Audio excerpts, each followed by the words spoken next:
McGovern. He's recently spoken at the UN about the Nord Stream attack, and we're going to have an interesting interview. Let's talk.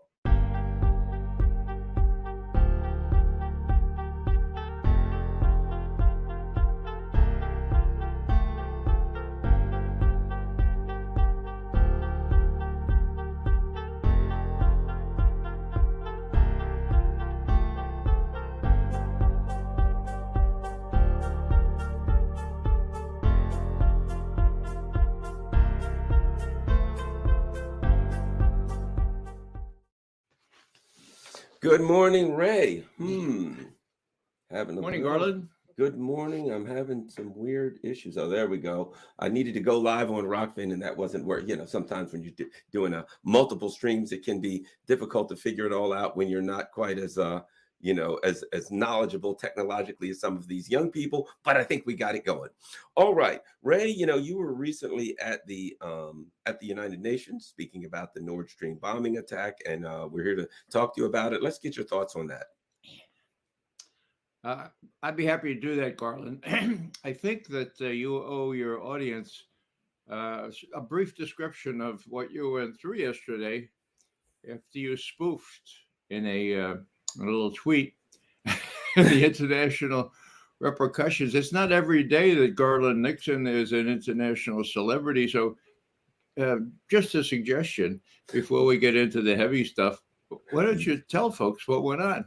Yeah, this is really interesting. One of the things that I do is satirical tweets, and I will tweet usually breaking news, and I'll put some form of satire, but the satire often, generally relates to some reality. It refers to some reality. So I did this, one of my typical breaking news tweets, and I'll read the tweet to you.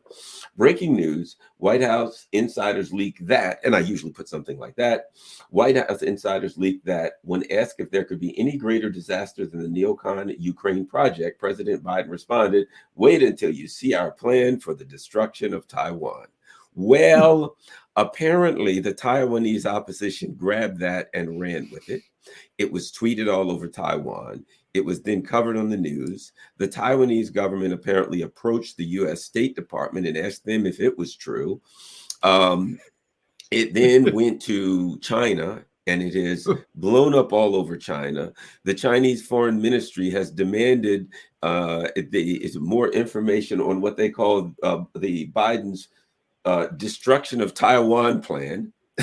And it's in Global Times, it's in China Daily, it's in all over Eurasia now, in India. So this interesting tweet has grown legs. And let me ask you this, Ray, you're a guy who, you're an international political analyst. Why do you think what I thought was just a silly tweet making fun of the neocons' kind of bloodthirsty, zeal for, setting Taiwan up to be destroyed? I just thought I was making a funny, shall we say, Ray. Why do you think this thing blew up? Garland, what you said has a kernel of truth in it, but no one would ever say it out loud. I mean, hello, is the U.S. using Taiwan as they are using Ukraine? Oh, yes, they are. Are they first and foremost concerned about the Taiwanese people? No.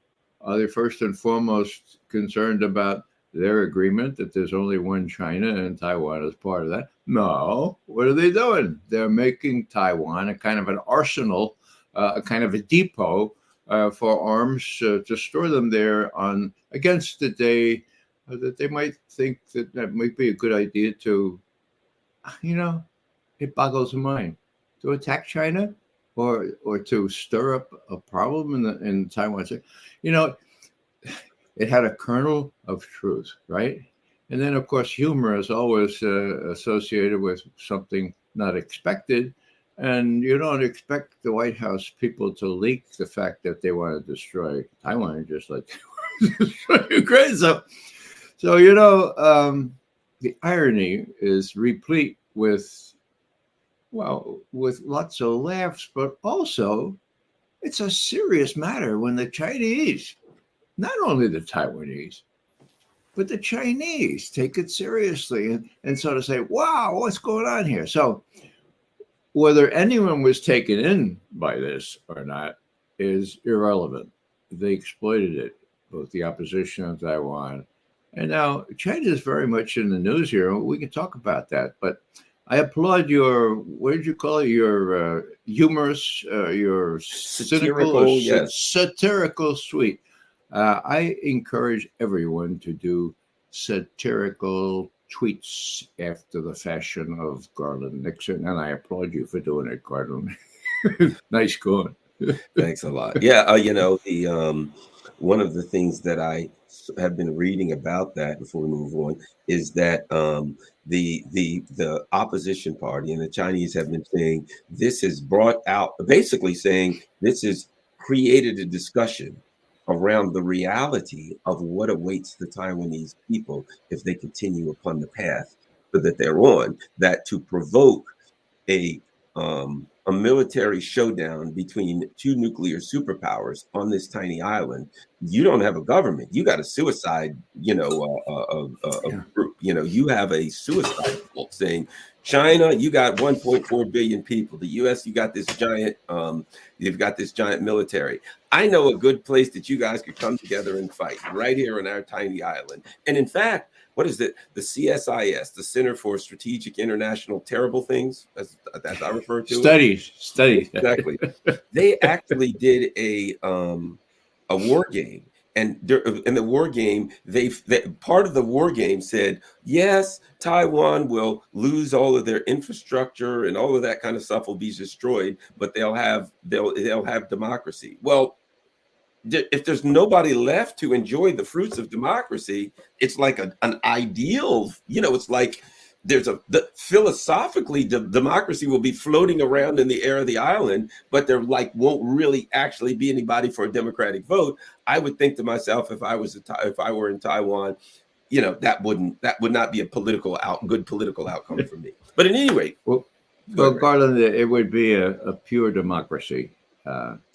As in Athens, no representative democracy. You don't have to elect anyone to represent you. The handful of people who would remain would be themselves in charge of what's left of Taiwan. The humor is tragic comic, because who said first history ends in tragedy and then in farce? Well, in this case, you started with the farce yesterday. And my God, the implications are tragic. The very notion that these people would take it seriously because it does have a kernel of truth is very telling. So keep it up. And again, not only you, Gordon, but I recommend everyone try these satirical tweets. I'll end up by saying this. Ray, I love to read. I read books. I've read a lot of books, and I can see behind you that you're a man who is very well read also. I would recommend a book for the people of Taiwan. It's called Lord of the Flies. You might want to read Lord of the Flies. I'm just throwing that out there. All right, Ray. Now, you said something that was interesting in that this subject connects to the Nord Stream bombing. I have my thoughts on how it connects. As soon as you said that, I'm like, Ray is right. But before we move in, how do you see that this connects to the Nord Stream attack? Well, Garland, you mentioned that I had the chance to testify before the UN Security Council in person on Tuesday. The subject of the discussion had to do with Seymour Hersh's revelations about how Nord Stream pipelines that met disaster were blown up. And of course, for those who don't know, the answer that Sy did through his typically meticulous investigative techniques, relying mostly on one specific source with access to this information, the U.S. blew up those pipes. Now, was I shocked, like that French policeman in that wonderful film with Humphrey Bogart? No, I wasn't shocked. Any reasonable person could have reason to that outcome, who had an incentive to blow it up, who sort of predicted it would be blown up, who rejoiced in it being blown up, who testified to the Senate that everybody's really delighted that this is, as you say, Senator Cruz, a hunk of metal at the bottom of the Baltic Sea. Well, it doesn't take a genius to figure out the U.S. wanted this done. The thing that, before I forget to mention this, I went back and I looked at that clip, Biden saying, it will not go through. We will be able to stop it, okay? Now, if you go ahead and listen to the rest of the thing, you'll see the Chancellor of Germany, Olaf Scholz, at the next podium. And to her credit, the Reuters correspondent asked him, I said, well, what about you, Chancellor Scholz? You pretty much own most of the pipeline. Do you agree with the president? And what does Scholz do? He says, we do everything together. Without being together, we do nothing. So in this case, as in other cases, we will do things together. Oh, okay. So here it is, the 7th of February last year. Biden has already been told, look, Mr. President, we can do this. We can blow that thing up. He was told that about a month or two before. Okay. But Mr. President, for God's sake, don't tell anybody about it. It's a really secret operation. We don't want anybody to suspect us. We're gonna be meticulous in disguising our hands. So don't mention it. Okay. So Biden gets up and he blows the whole operation. He says, we can do it. Trust me, we'll do it. Okay. And Scholz is standing there. So my question to the German people is simply this. Did they do this together? Is it the case that Biden told Scholz on the 7th of February, if not before, well, we could do this, and what do you think? And Scholz said, oh, it sounds like a good idea. I mean, hello? It's either that or Biden surprised Scholz in September. Several months later, it was blown. Now, the other part of that story is, and this is not generally known, Joe Lauria has done some really good writing on this. Why did they wait until September to blow the thing up? I mean, there was some danger in that, could be discovered, or, these even C4, even this kind of explosive or the detonator, they can go old, they can get rusty. Why did they wait till September? They knew they could do it at least as early as February. Well, if you look back at the reporting, in September, there are reports that the Germans were talking to the Russians about turning on the pipelines. So much so that that Putin made a little speech first week of September last year, and he said, "Look, you come to me and you say you're worried about the lack of cheap gas to drive your economy. You're worried about keeping warm this winter. Hey, it's pretty simple. Hey, we just turn on the pipeline. That's it. Okay." 2 weeks later, there's no pipeline. My God, Now, I'm careful as an analyst to say there is fallacious reasoning which says post hoc ergo propter hoc, namely, just because something happens after something else doesn't mean it happens because of something else. But I mean, the coincidence and timing there is really interesting, though.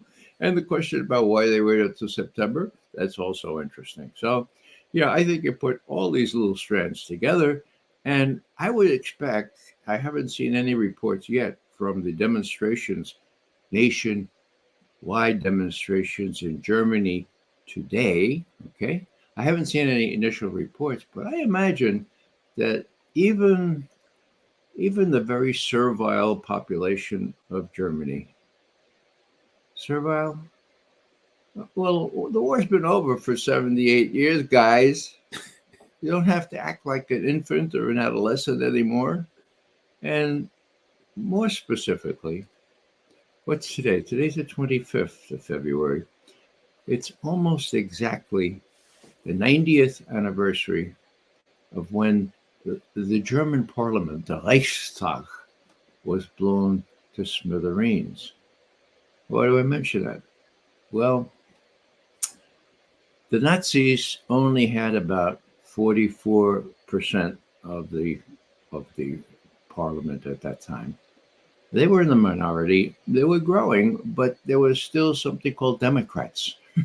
I mean, yeah, they were social Democrats, but they're Democrats. Then there was the Catholic Party, the Centrum Party. What did they stand up to the Nazis when the Nazis tried to exploit this burning of the Reichstag? Some people think it was a provocation, and I believe it probably was. Did they stand up? No. With sheepish submissiveness, they said, "Oh wow, well, we don't have anything against people looking into our desks or monitoring our conversations. We don't." So they caved in. Now that was 90 years ago. Okay, we had the war, the direct result of them German people caving in, and then we had the end of the war, where through tricky efforts on the part of James Baker, Secretary of State for the first President Bush, he goes to Moscow after the Berlin Wall fell. The time is February 1990.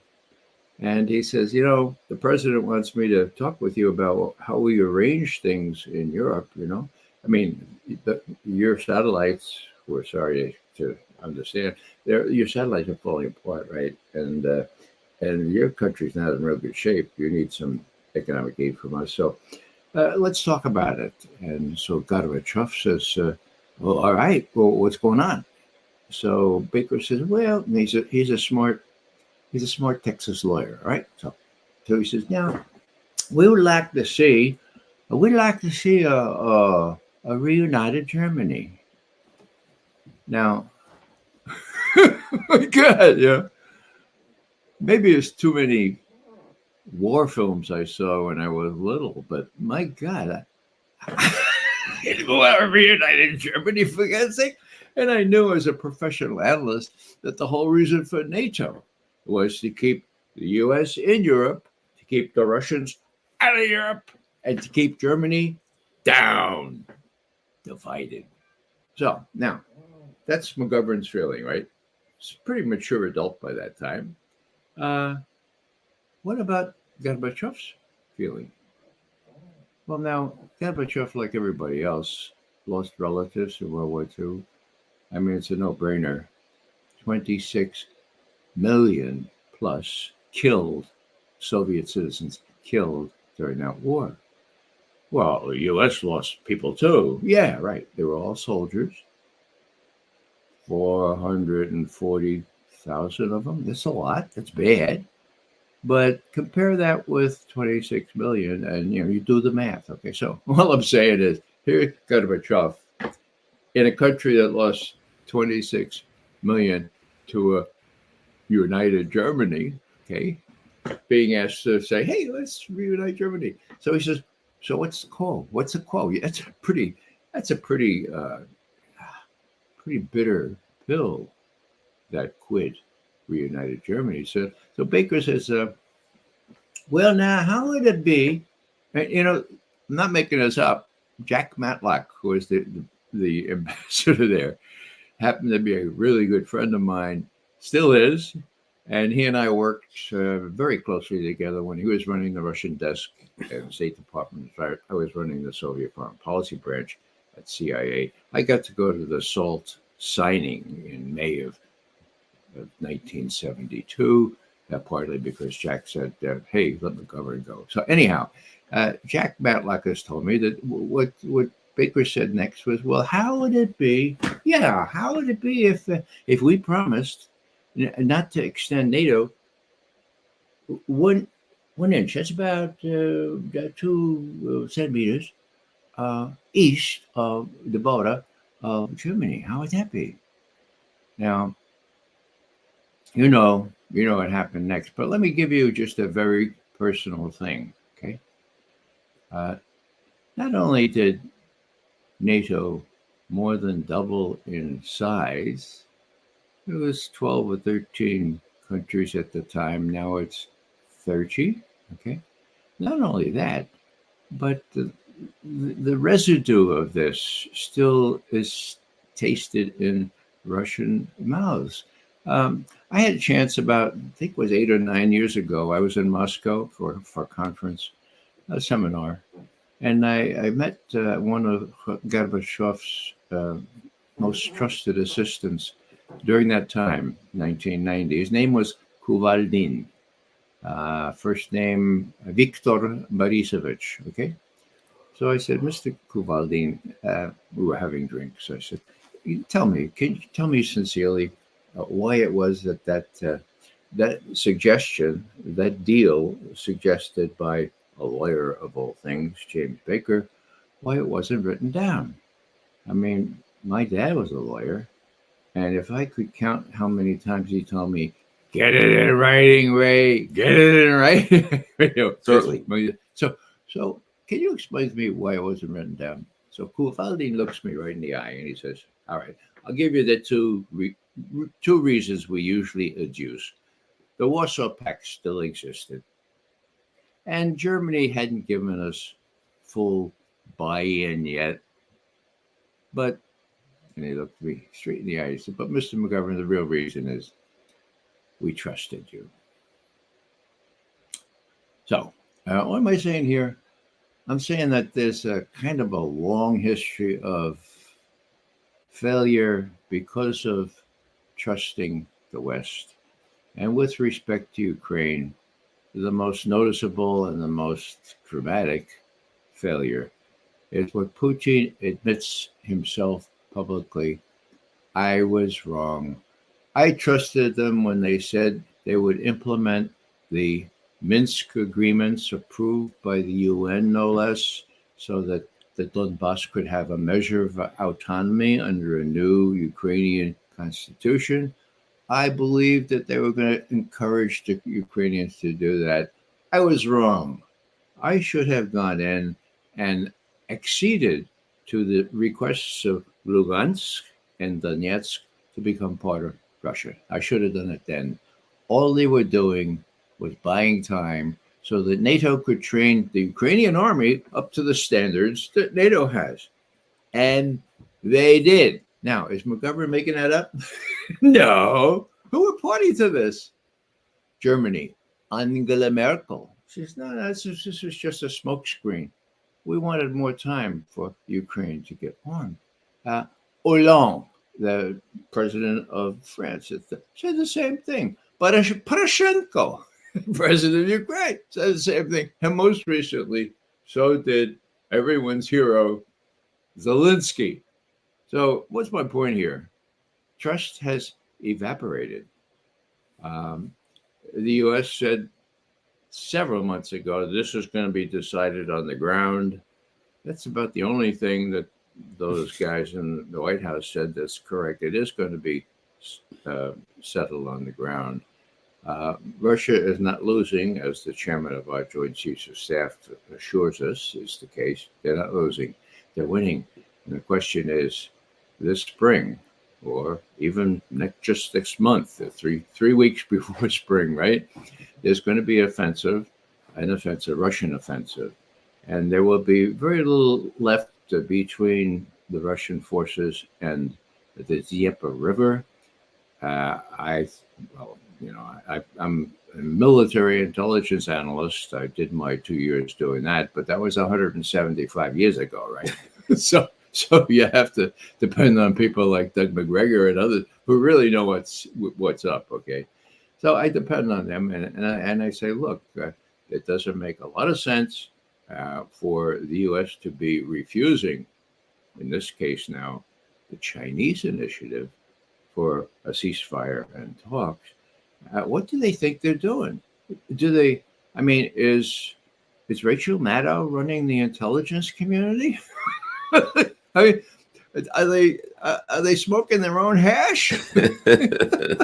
So I'll leave it at that. We can talk some more, Garland. Sorry to carry on so much, but again, a little kudo for you for raising the Taiwan issue, because it hit a sensitive nerve. Do you want to tell me just one more little, or tell us all one more little factoid that you shared with me last night when I was completely ignorant of this and you briefed me on it? I mean, any calls from anybody important?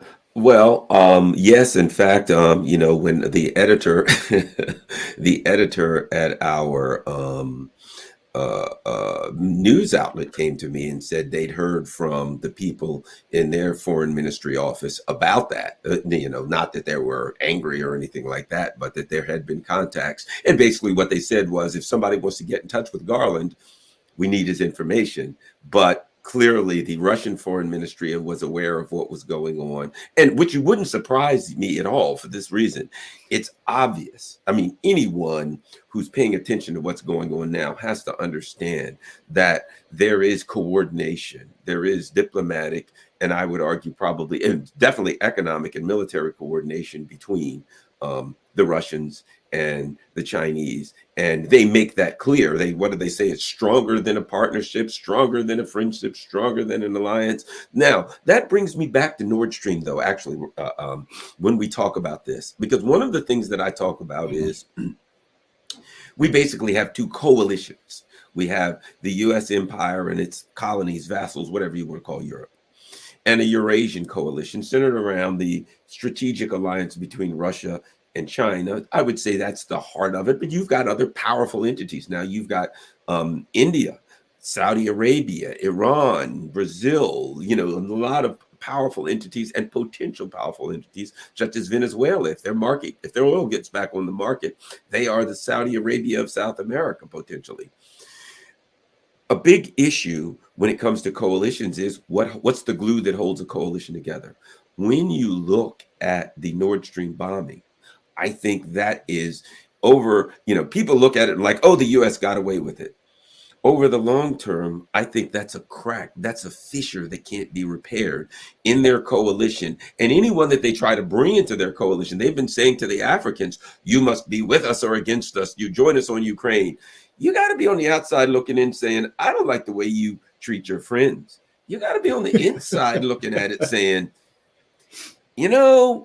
Ukraine's in that coalition, Germany's in that coalition. So how does the Nord Stream event affect the long-term health, shall we say, of NATO and the U.S. empire's ability to bring friends in or to have allies or to have a coalition? Well, Garland, I'm glad you read lots of books and everything else that's going on, because that's a real good question. The question is, can this be kept under wraps in Europe? Now, today will be crucial. In my view, if the Germans mount a countrywide demonstration event, that will speak volumes. They are sort of still a democracy, even though they have a big patron, a very powerful patron in quotes, in the U.S. But I think the Germans are sophisticated enough, and maybe they're shivering enough right now, and maybe their pocketbooks are getting empty quicker because of what they're paying to heat their homes and to heat their industries. So what will happen? Well, as long as this is kept under wraps, nothing. Can it be kept under wraps? Well, I thought the New York Times could keep this under wraps forever. I think they still have. I haven't checked this morning, but this was February 8th, right? Today's 25th. So far, so good for the New York Times. But, but, the Washington Post, of all places, reporting on Tuesday's Security Council at the UN proceedings, and mentioning not only Jeffrey Sachs, Professor Sachs, but Mr. McGovern, reported that it all had to do with this report by Seymour Hersh, and in the in the online version of the Times, they included a live link to the Substack publication of Tsai's article. Now that shocked me. I mean, it didn't shock anybody else, but I thought the Washington Post would be able to keep this suppressed, just like the Times still has. So, what does that mean? Well, that means that whether for political or other reasons, there's lots of fodder there for people to chew on, and lots of controversy that can be attached to, well, what are we really doing there in Ukraine? And does it make any sense? And who's with us? Who's with us? Well, the Rachel Maddow, I'm sorry, not April Haynes. I get the two mixed up because April Haynes is the director of national intelligence. She often says the same thing as Rachel Maddow. For example, China. The last I heard from Haynes, now she doesn't talk to me personally, but her last public remark was, well, there's going to be a quiet period now in Ukraine as people kind of gear up. And this spring, we fully expect the Kiev forces to take the offensive, the counteroffensive. Okay. And besides, with respect to China, they're still playing a really, really a clever game. They're kind of wishy-washy. They're sort of, they're keeping their options open, because we'll put a lot of pressure on China not to give any arms to Russia. Well, blah, blah, blah, right? Well, Russia doesn't need any arms from China. It's all manufactured. And they're not playing it smart. They're not playing it equally or in a reserved way. The Chinese issued 4 days ago a statement that is remarkable in its acerbic context. They take off after the U.S. in a most direct, a most volatile way. My Chinese analyst friends tell me they haven't seen the like of it ever. And as you know, at our session on Tuesday, the only other country that spoke in favor of the Russian resolution. Now, I should say the Russian resolution said, look, we have this Seymour Hersh report. We don't know what happened. If the Security Council is worth anything, I think we should investigate. What do you think? That very day, by coincidence, the Danes and the Swedes and who else? The Germans had issued a paper saying, "Oh, we're going to investigate. Don't worry about it. We're going to investigate." Okay. So those people say, "We don't need to do it in the Security Council." No, it's going to be. Look, this paper came in today. They're going to investigate. Well, what's the problem with that? Well, as Professor Jeffrey Sachs, who I admire greatly and who testified, really he spoke before I did, and he said lots of the things that I didn't need to say then, okay? So what he said was, look, the Danes did investigate. I mean, the blowing up was on the 22nd of September last year. The Danes went right down into the water and investigated.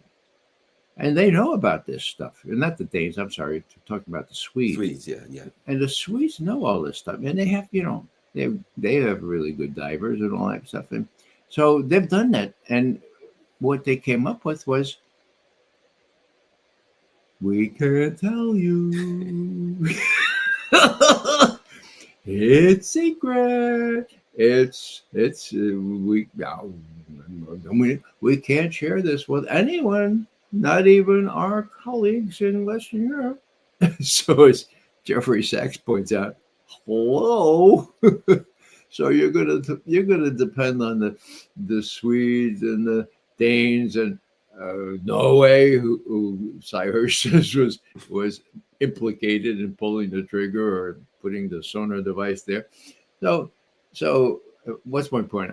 My point is simply that all these other folks who are getting all kinds of filthy lucre from the United States said, oh, yeah, we don't have to do that. We'll leave it to the likes of the Swedes, all right? And the only representative came in strong in favor of the Russian revolution.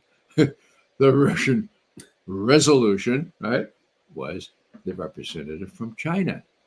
And he didn't speak long, but he said, what's wrong with what's wrong with the notion that we can't investigate this? Of course we have to investigate. This has worldwide implication. Of course we need to investigate. Now, that was Tuesday, okay? So you have Russia and China isolated. Yeah, there are 1.4 billion people in China. There are 1.4 billion people in India. Count Indonesia, count Brazil, count Iran, count South Africa. My God, the U.S. is isolating all these people?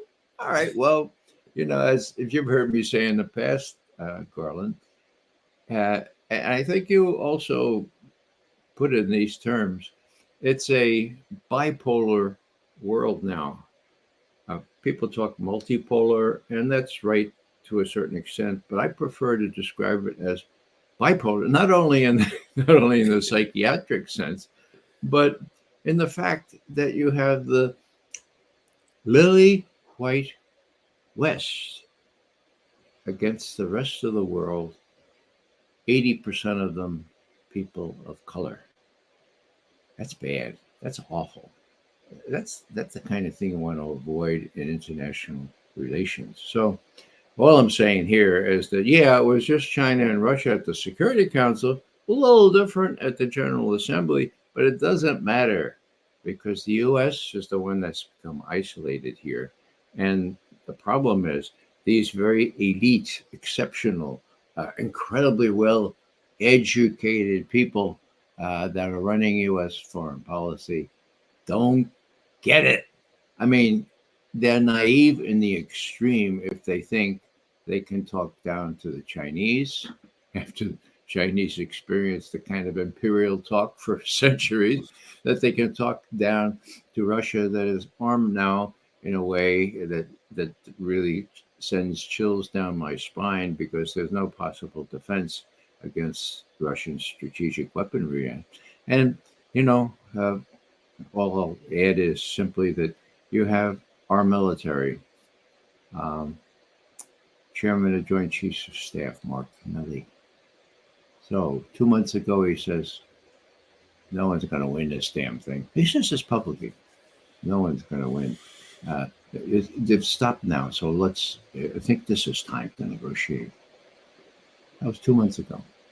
What did he say last week or 2 weeks ago? We can win this thing. Russia is losing. Russia is losing bad. It has already lost in Ukraine. Now, what's that all about? That's all about a snivelly kind of puppet. It's supposed to be advising the president with the best advice of the military, and instead falling in line with the Rachel Maddows and April Haynes people. And worst of all, and I'll stop here for a moment, there was a fellow who was named head of the CIA when Biden came in, and his name is William Burns. Now, I've met Burns. He enjoys a rather good reputation for professionalism.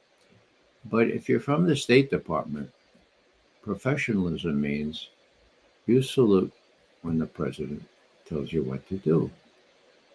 Now, CIA director is not supposed to salute when the president tells you what to do.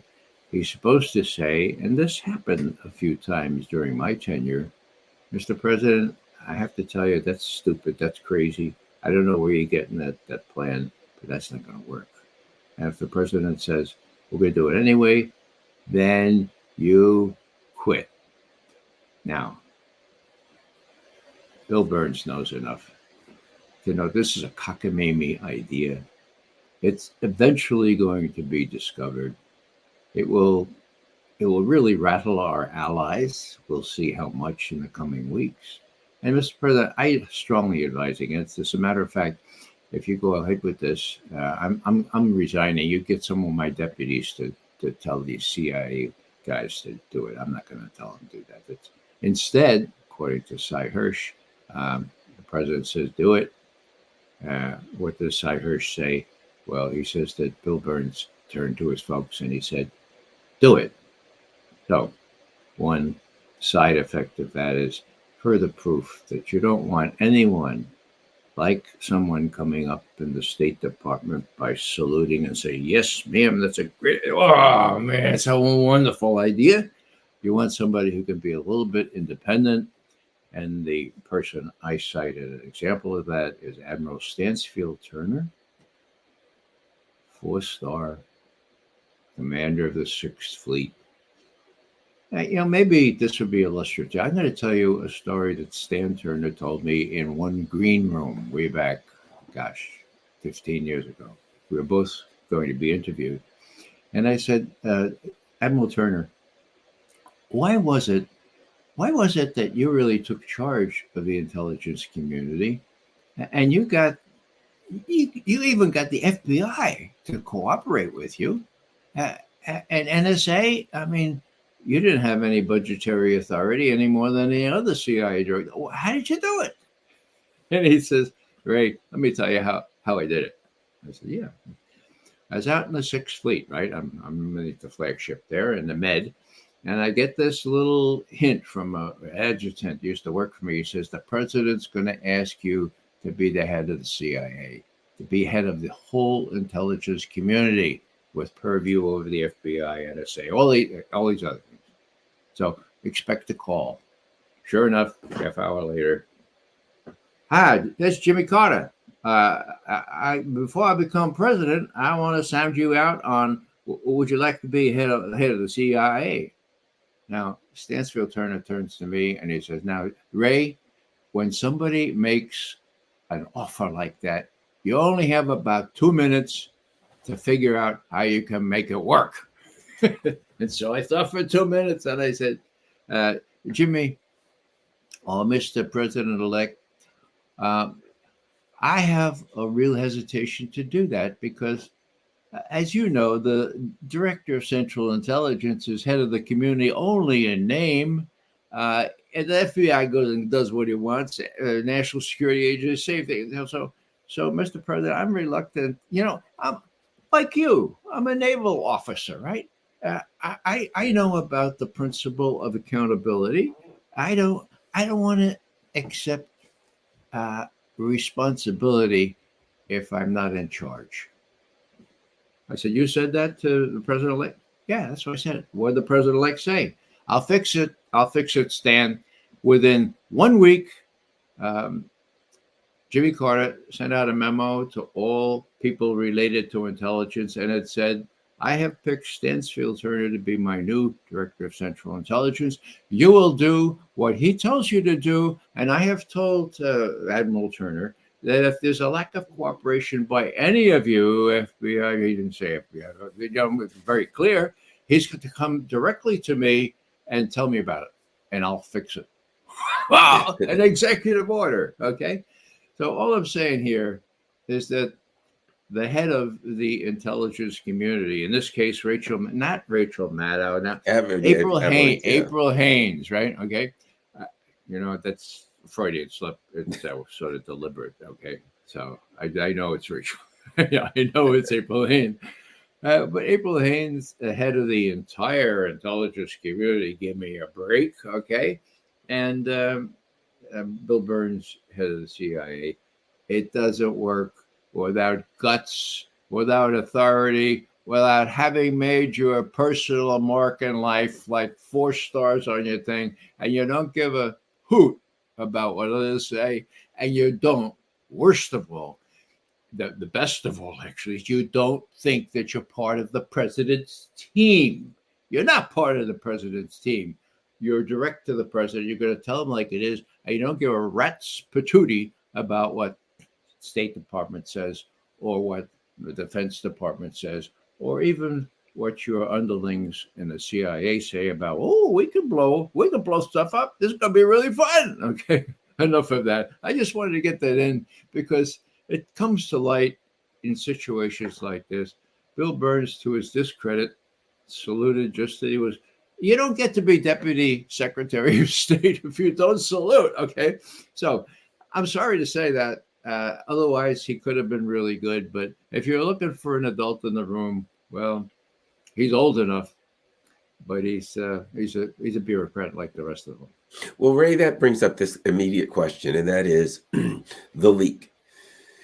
What I've read, I've read about this. I've listened to a number of interviews now that Hirsch is out there, and he seems to strongly imply that, as you said, there were people in, even he says, State Department. There were people in the CIA that were saying, this ain't a good idea. This is stupid. We're really against this. This is an act of war. This could blow up in your face. And I would imagine they were, as you know, they were the analysts. They were the old heads that were been around, and they were like, guys, this ain't a good idea. The president said, we're going to do it. Okay, so they saluted. But what they said was, we got to keep our mouths shut.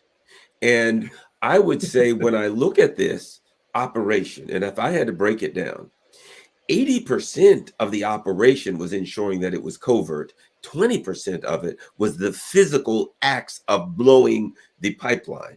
The big part of this was, let's make sure that it's covert, no breadcrumbs. And as you know, as I was coming to law enforcement, I was investigating. That's why I look at it like this. They looked at it and they said, all right, they probably looked at their investigators. If you were investigating it, what would you find? Let's close off all of the breadcrumbs. Let's make sure people can figure out that we did it, but we got to make sure that nobody can track it back to us.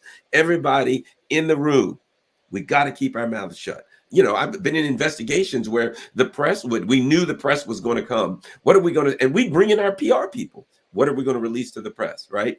And everybody, when they left that room, said, this is what we're going to say. If they ask you any questions that you can't answer, this is what you're going to say. Refer to so-and-so, or I have no comment, whatever. So it's all set up. So they set this up. Everybody's going to keep their mouth shut. Absolutely. Nobody's going to say a word. Oh, mum's the word. You got my word on it. And these idiots walk out the room. And these neocons have to walk out as the second they close the door. Yeah, we'll blow this thing to hell. Oh, my God. Yeah, well, never wonder what's going to happen to the pipeline. Ha, ha, ha.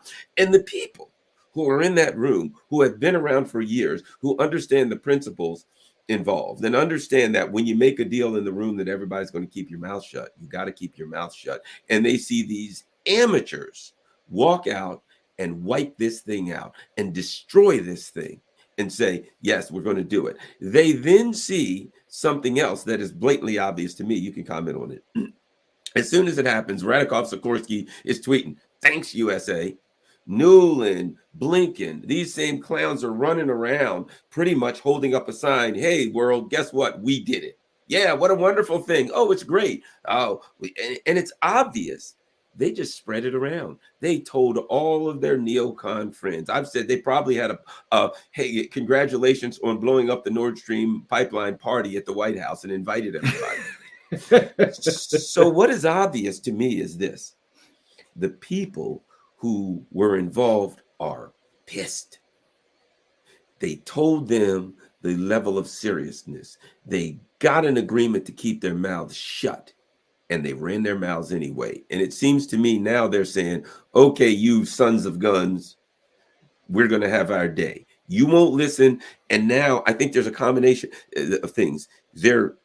We'll call it revenge or payback, but we'll also call it, they're looking at these people saying they're loose cannons. They got to be stopped. So what are your thoughts on my belief that the leak is about that whole background there?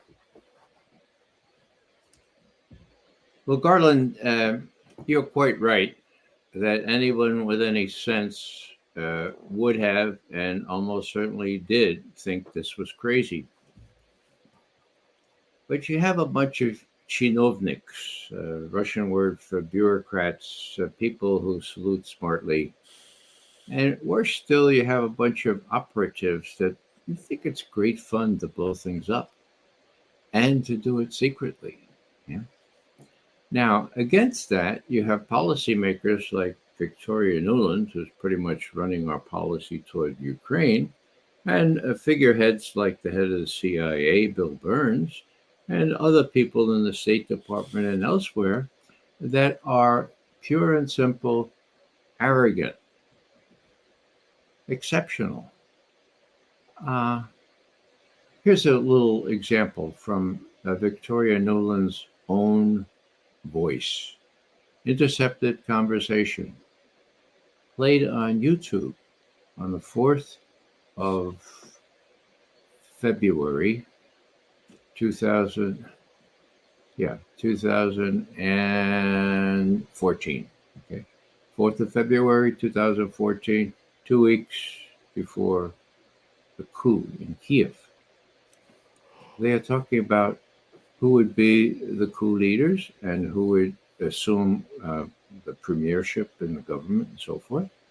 And then when the ambassador, Jeffrey Pyatt, U.S. ambassador in Kiev, says, I don't think the EU is going to like this. This is kind of, and what does Victoria Nuland say? F the EU. You know what the 4-letter word is for F, okay? Now, one reason we know that conversation was pure and simple, genuine, is because 2 days later, Victoria Nuland did a little apology to the UN, to the EU, and said, "Yeah, I'm sorry, I didn't mean to say that." Okay. Now, what did the EU do? Oh, that's okay. If you want to F us, hey, that's our job here in Europe. No problem, Victoria. Did she apologize for the coup? No way. So this is the kind of overweening arrogance. It was the tragic flaw that led to the downfall of all the Greek heroes and Aeschylus, Sophocles, the Euripides.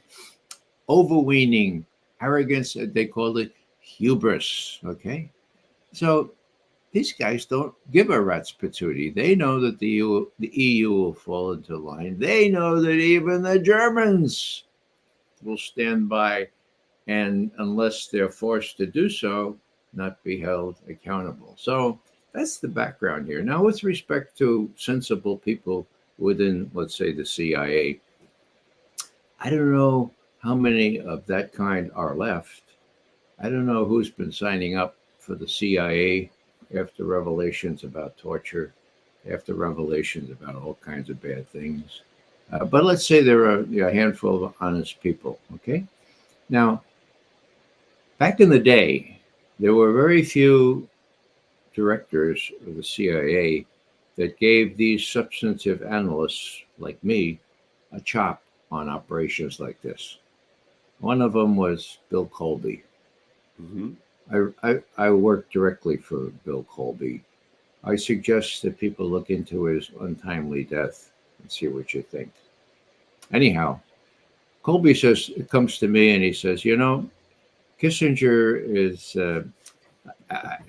he's planning something that he's not telling us about. Those Portuguese lieutenant colonels and majors that were trained here in the U.S., they want to do some democracy in Portugal. And we have rumors, better than rumors, Ray, we have rumors that a ragtag group of generals from the old school are going to be overthrowing them with our help. So, number one, I want you to commission a brief paper to be done today to say how stupid that is. And then tomorrow, I want you to go to see Henry Kissinger and tell him how stupid it is. And by the way, we know about this, Henry. Okay? Now, that thing didn't get off the ground. Now, I'm not sure it was we that put the kibosh on it, but this is the way it goes. Often, the White House plans these things with very little, if any, substantive input. Colby was smart enough. He was sort of a Renaissance man in many ways. He was a lawyer, but a good one. And he said, this is a cockamamie thing. We had to tell him two things. Number one, that's a cockamamie thing. And number two, we're on to it. Okay. So that's the way it worked under one director of the Central Intelligence Agency. And I served, what was it? I served nine of them. Okay. The others I'm not quite sure about because I didn't work personally with them, but I don't know of any substantive consultations that were given before these. Chile, for example, 1973, Iran, 1953, Guatemala, 1954, and these coups that didn't make any sense to anybody really interested in democracy. So all I'm saying here is that there may have been a couple of misgivings. Whether they were expressed or not is debatable. Whether they would have any effect, well, I know that they would have no effect. So you give it to the operational guys who salute, just like Bill Burns salutes. Bill Burns says, director says, we should do it. Oh, man. All those preparations with the Navy SEAL and the Navy divers and the Norwegians are on board. This is going to be really fun.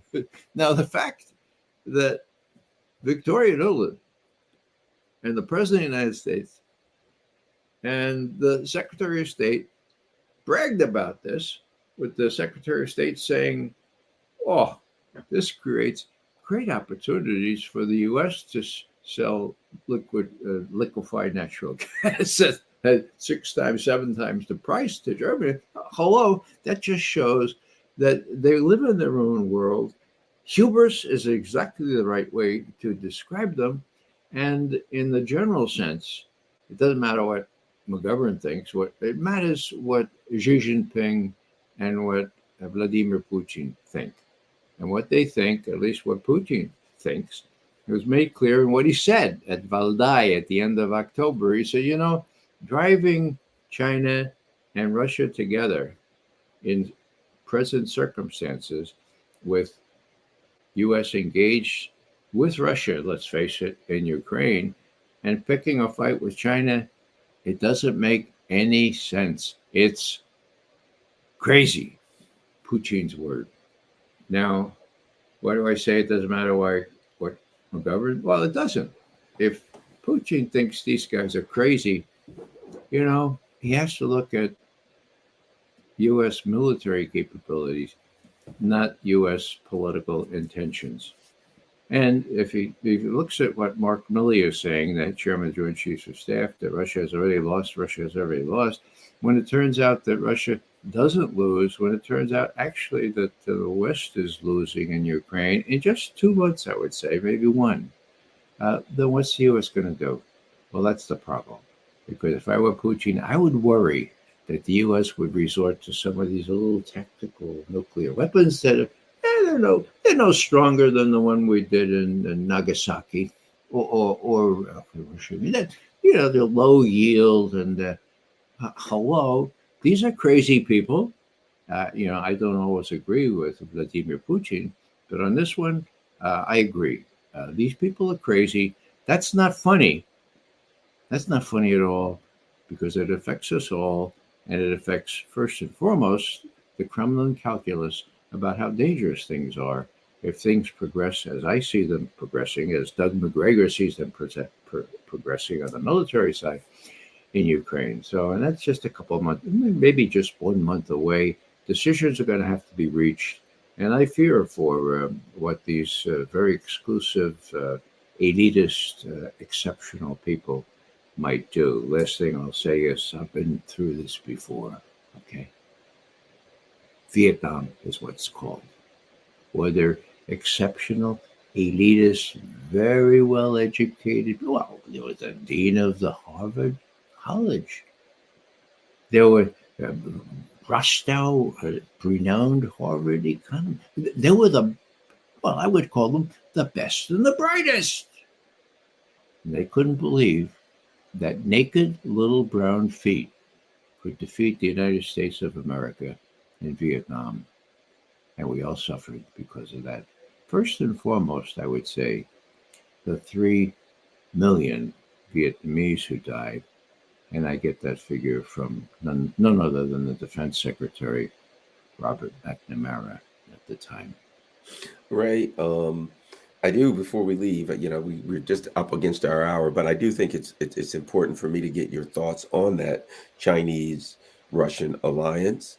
A couple of things that are of consequence going on now. One of them is that the U.S. and here, I'll put these together. China says we're coming up with a peace plan, but they came up with not just a police plan, but a strategic worldwide initiative that said they're coming up with this thing that says this is how countries around the world should resolve their differences diplomatically and using the UN, right?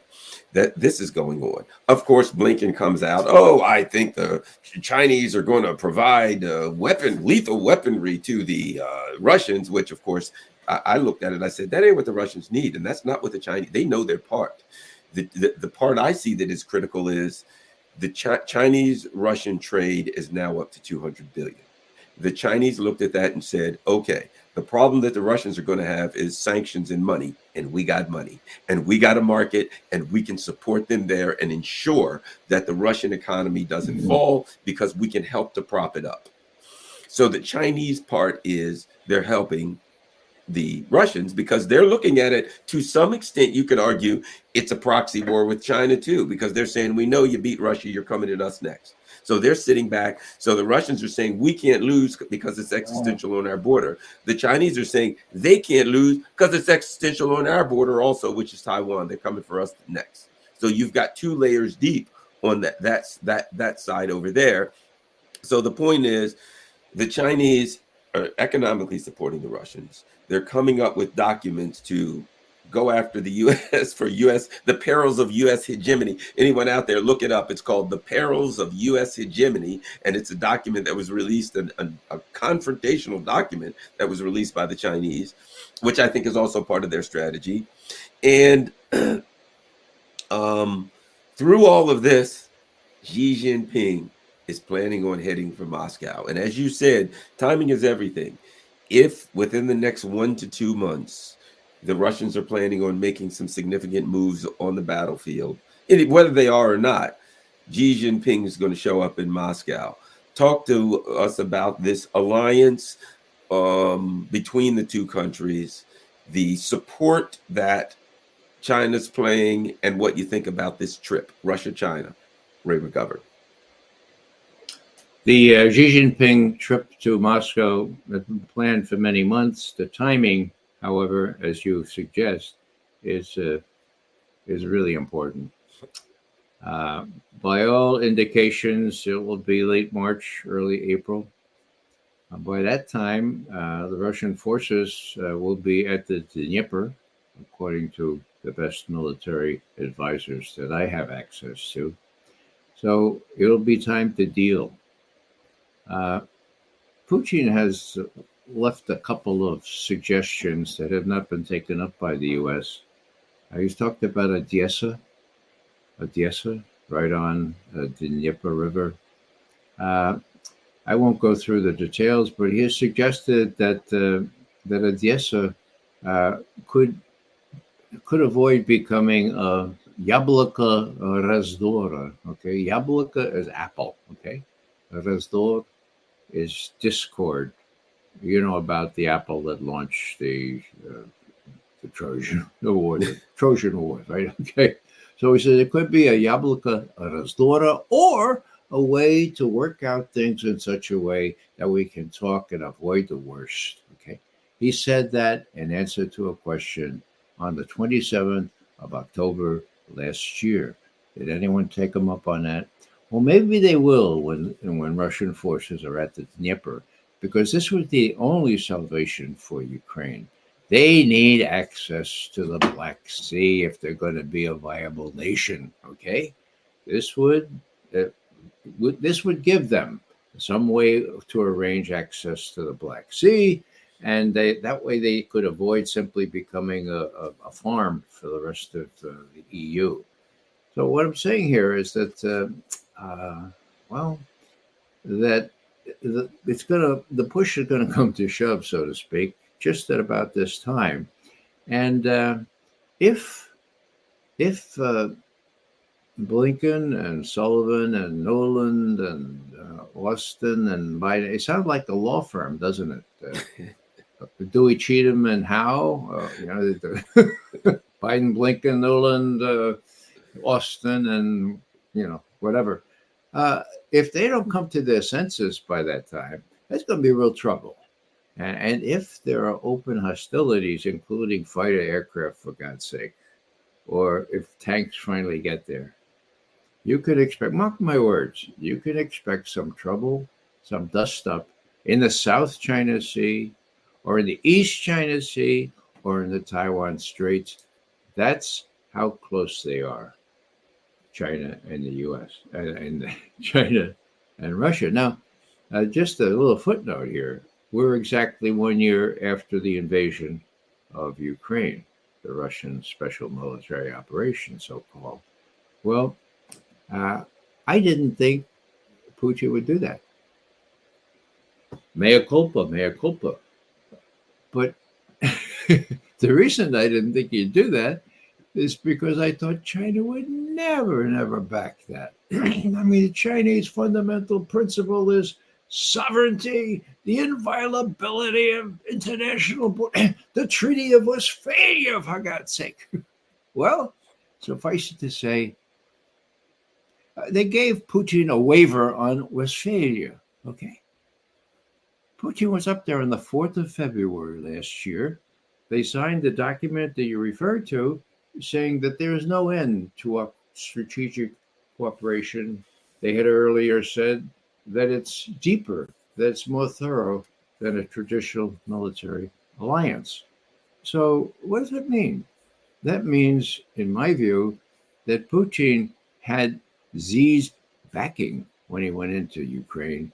There is no underestimating the importance of that. Now, would Putin have done it anyway? I don't know. I mean, there were reasons to do it. After all, the Ukrainian army was about to attack Donbass, and we know that now from the Organization for Security and Cooperation in Europe, for God's sake. They had the evidence. So he might have done it anyway, but I think he did it with great confidence that he had 1.4 billion people behind him. First and foremost, Xi Jinping, who has called Putin his very best friend. So this is the end of the equilateral triangular relationship. Let's see if I can do this right here. Okay, it used to be sort of like this: China, Russia, and the U.S. Now it's an isosceles triangle. Bigger sides, Russia and China.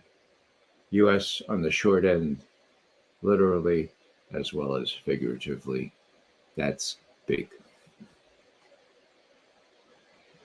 Well, Ray, I'm going to do this because that brings us kind of back to the beginning of the conversation where we talked about China right now looking at that tweet of Garland's and saying, hey, Taiwan, let's face it, they're wise people, and I guarantee you they've had 100 analysts of their own, like Ray McGovern, analyze every tweet I've ever done on my account. That. So they know it's satire. And actually, in fact, I read one of the articles and they said, even though it's unverified, and they mentioned my tweet and they said, but even though it's unverified at this time, basically saying, yeah, but they go on.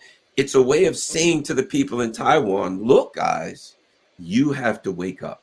You are being put in jeopardy. And I also think you got to add this. They have made it clear. We don't want to kill our brothers. These are Chinese people. We see these as members of our family. We don't want a war.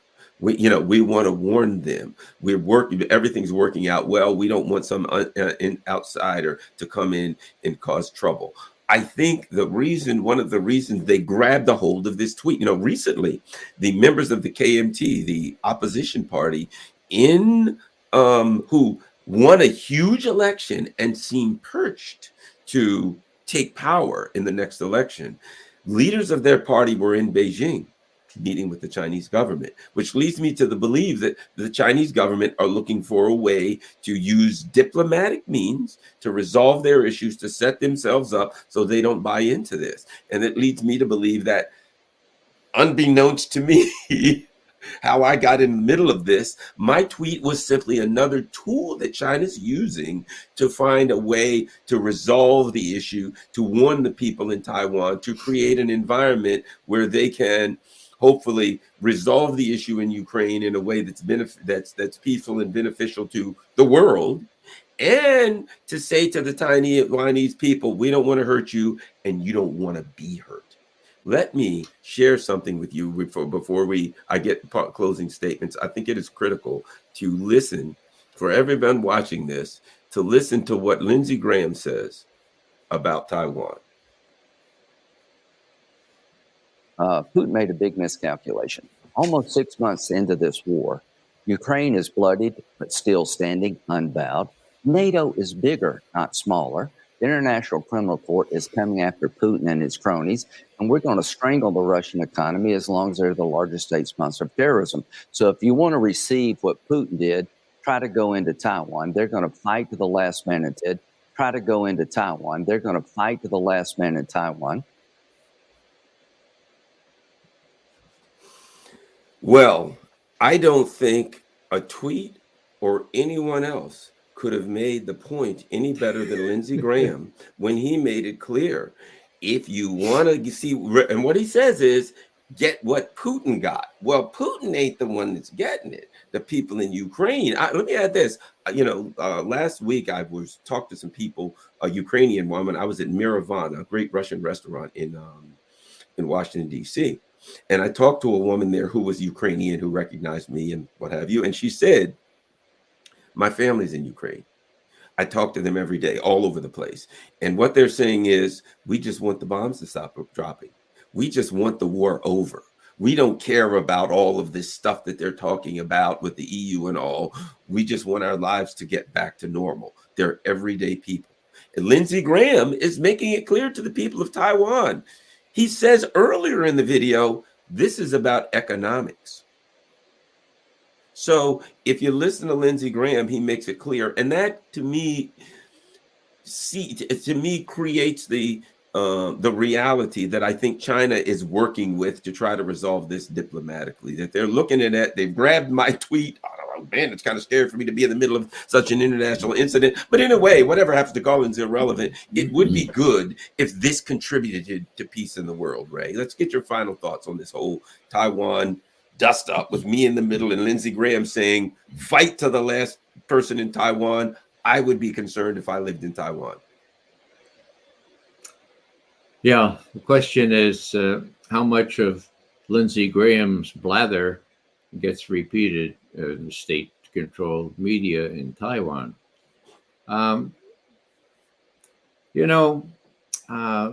The phrase was used earlier, fight to the last Ukrainian, and also by Lindsey Graham.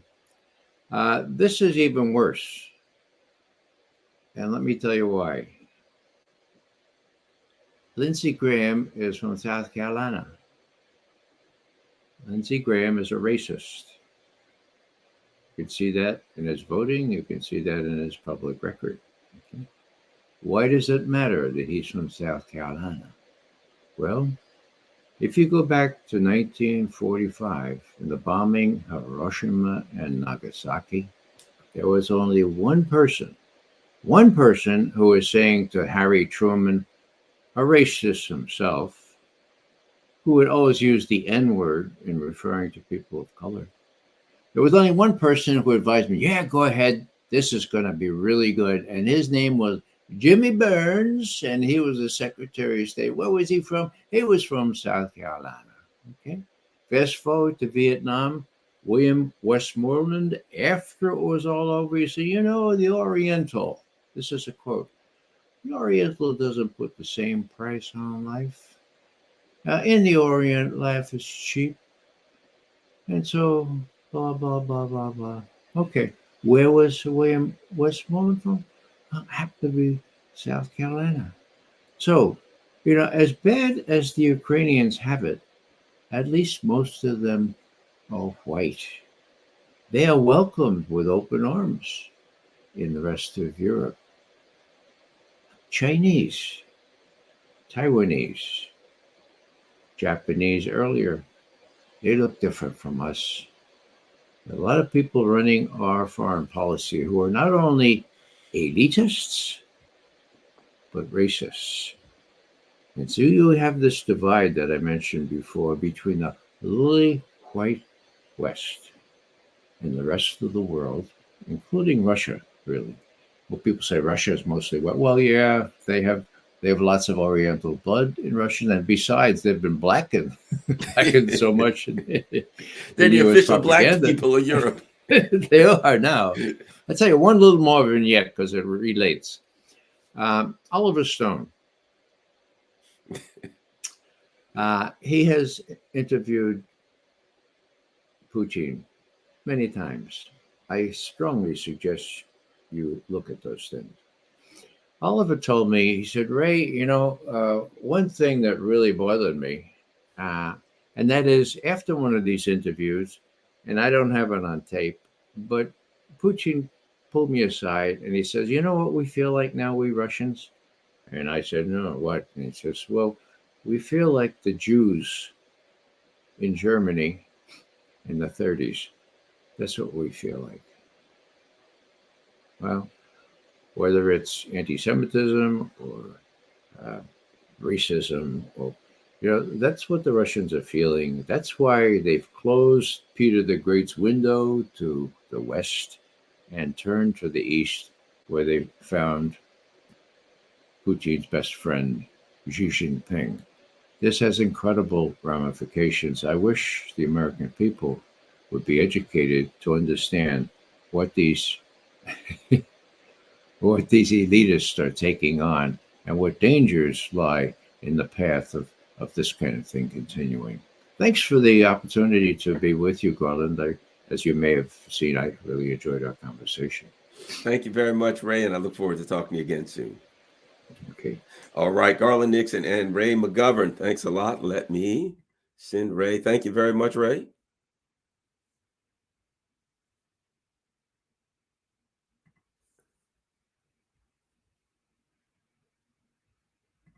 All right, that's Ray McGovern, and that was a lot of fun. I'm out.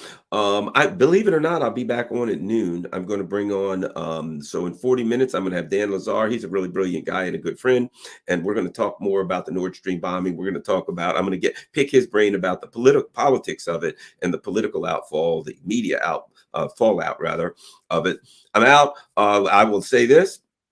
Follow me on Telegram, follow me on Twitter. If you can contribute to the channel, certainly we've got PayPal. There's Buy Me a Coffee is great, Cash App, my information, everything scrolling across the bottom. And of course, did I leave out anything? PayPal, Patreon, Buy Me a Coffee, Cash App. Also, remember this, I'm on Rockfin. Join my Rockfin channel. Perfectly free, no charge whatsoever. Rockfin is a uncensored free speech platform. ROKFIN, rockfin.com/Garland Nixon. And it's great because it doesn't have any advertisements. You know, I push Rockfin because I believe, choose your free speech platform. If you want to go to Rumble, if you want to go to Odyssey, if you want to go wherever, but people should choose a free speech platform and support it, at least one.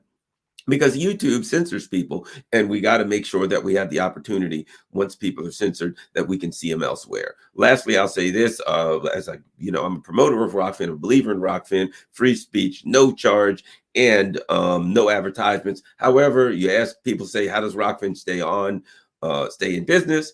If you can afford it, every week I do a show for subscribers only on Rockfin. They do allow subscribers, and that's how they stay on there. So if you can afford it, become a subscriber. If you can't, hey, no problem. Keep the money for your family. The cost for subscribers is $14.99 a month. If you join for a year, they give you a couple months free, so it ends up much lower than $14.99 a month. But whatever the case may be, if you can do it, every Wednesday morning, I do my subscriber-only show, Garland Nixon and Scott Ritter. That's the one show I do a week. that subscriber only. So we do an hour of Scott Ritter, 9 a.m. Eastern Standard Time every Wednesday. Other than that, all the rest of my stuff is going to be on Rockfin, perfectly free with no advertisement. So that's a great place to watch it. Thanks a lot, everybody. I'll be back on at noon with Dan Lazar. We're doing more. Hey, it's a cold Saturday here in Maryland, and we're going to have an interesting day. Peace. I'm out.